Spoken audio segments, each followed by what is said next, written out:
Hello Rebels and welcome back to my life. I haven't posted in a while because I've been sick. Still a little sick actually, but enough about me. Let's talk about how to find someone to do the nasty with. The selection of a sexual partner is a big problem for people of all genders and all orientations, but believe it or not, I have found the single answer to solve this once and for all. You got your pen and paper out? You ready for this? Just find someone who has defeated the Emerald and Ruby weapons in Final Fantasy VII. On the off chance you don't know what I'm talking about, these are the hardest creatures in the entire game. They're so hard, in fact, that they're optional. You don't even have to beat them in order to win the game. It's like the developers made the game and then said, and if you really want to go nuts, there's these two things way over there in the corner who will most likely kill you if you even breathe at them. In order to defeat these creatures, you have to use the mastered version of the most powerful spell in the game, which takes a long time to master. You have to use the spell while hunting down hundreds and hundreds of little magical pots. It takes hours and hours of grinding. Ha! Grinding.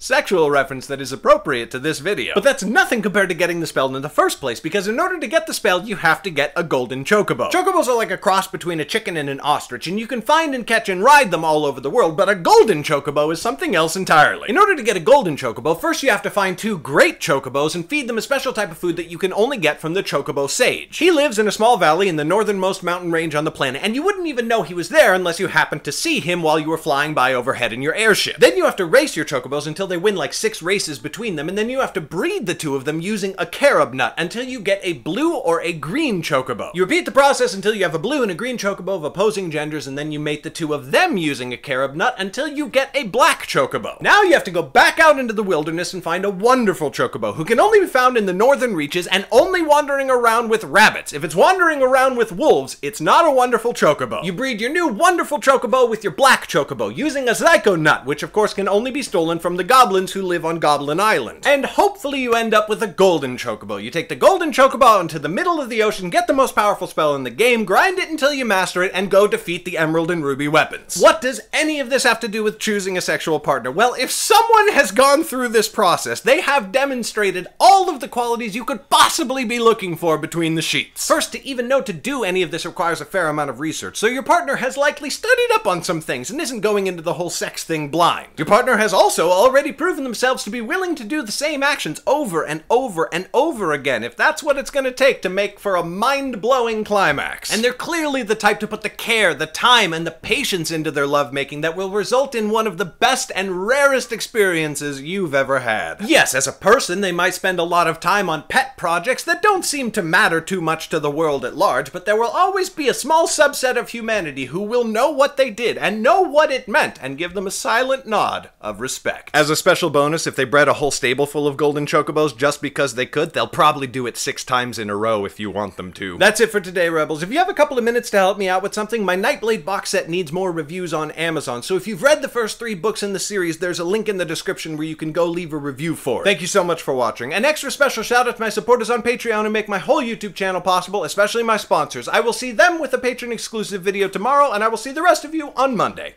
Bye!